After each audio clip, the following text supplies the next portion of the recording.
இப்படி பல தலைவர்கள் வர்றாங்க, அப்பப்போ தலைவர்களாகி அப்பப்போ காணாமல் போயிடுறாங்க. அதை பற்றி நம்ம சொல்ல வேண்டிய அவசியம் இல்லை. அதிமுக என்பது 53 ஆண்டுகள் கடந்து வெற்றிகரமாக ஓடிக்கொண்டிருக்கிற மக்கள் மனதிலே இடம் பிடித்த மாபெரும் மக்கள் இயக்கம். தேர்தல் வரும்போது அது தெரியும். இப்படி தான் ஒவ்வொரு சமயத்தில் ஒவ்வொரு நடிகர் வந்து ஒவ்வொரு விதமான தோற்றத்தை உருவாக்க பார்ப்பார்கள். அது அவர்களுடைய கடமை. எம்ஜிஆர் உருவாக்கின கட்சி எம்ஜிஆருடைய தொண்டர்கள் கையில் இருக்கிறது, அதிமுக கையில் இருக்கிறது.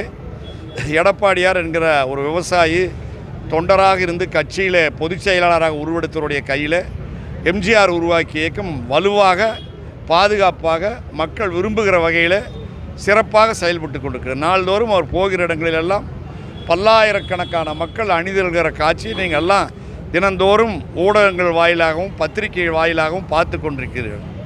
எந்த தலைவரும் இப்படிப்பட்ட ஒரு புரட்சிகரமான சுற்றுப்பயணத்தை மேற்கொண்டது இல்லை. அந்த அளவுக்கு மக்களிடத்திலே அந்த பயணத்திற்கு சிறப்பான வரவேற்பு இருந்து கொண்டிருக்கிறது. அவர் எத்தனை நேரம் வெயிலில் நின்று மக்களை பார்க்குறாரு, எத்தனை நேரம் மக்களோடு இருக்கிறாரு.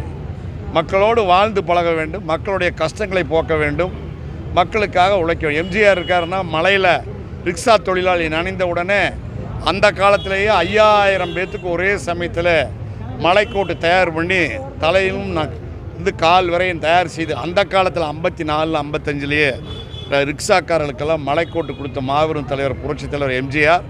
புரட்சித் தலைவர் எம்ஜிஆருடைய பெயரை சொல்வதற்கு கூட யாரானாலும் அவருடைய பாதையில் சென்றவர்களாக இருக்க வேண்டும். எம்ஜிஆரை சொந்தம் கொண்டாடுவது என்பது அவர்களுக்கு வெற்றி கிடைக்குமா என்பதற்காக பயன்படுத்தி கொள்கிற ஒரு குறுக்கெழுத்து புத்தி. எம்ஜிஆர் எப்போது அதிமுக என்றால் புரட்சித் தலைவர் எம்ஜிஆர். புரட்சித் தலைவர் எம்ஜிஆர் என்னென்ன தான தர்மம் பண்ணார். எங்காவது ஒரு குடிசை தீப்பற்றினால் ஃபயர் சர்வீஸ் போகிறதுக்கு முன்னாடி எம்ஜிஆருடைய உதவி சென்னையை சுற்றி எங்கும் நடக்கும். எங்கேயாவது மக்கள் கஷ்டப்படுகிறார் என்றால் புரட்சித் தலைவர் எம்ஜிஆர் முதலமைச்சர் ஆவதற்கு முன்னாடியே ஓடோடி சென்று அவருடைய உதவி மக்களை சாரும். இதெல்லாம் மேம்போக்கான பேச்சுகள், செயல்முறைகள். ஒரே ஒரு எம்ஜிஆர் தான் அவர் மறைந்து விட்டார். அவருக்கு பிறகு புரட்சித் தலைவி அம்மா. இன்றைக்கு புரட்சித் தலைவி அம்மாவுக்கு பிறகு அண்ணன் எடப்பாடியார். திமுக பாஜக வந்து பொருந்தாத கூட்டணி அப்படின்னு சொல்லி அது நாங்கள் தானே முடிவு பண்ணோம். அதை பற்றி அவர் என்ன முடிவு? அவருடைய அரசியல் அனுபவம் என்ன? அதை முடிவு பண்ண வேண்டியது யார்? மோடி 3வது முறையாக பிரதமர்.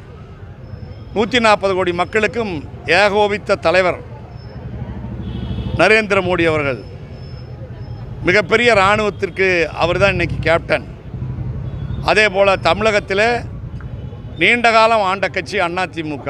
அந்த கட்சிக்கு பொதுச் செயலாளராக தேர்ந்தெடுக்கப்பட்டு மக்கள் மனதில் இடம் பிடித்து மக்களை தினந்தோறும் சந்தித்து கொண்டிருக்கிற மாபெரும் தலைவர், தினந்தோறும் மக்களை சந்திக்கிற மாபெரும் தலைவர். சிலரை போல எப்போதாவது ஒரு நாள் மக்களை சந்திக்கக்கூடியவர் அல்ல.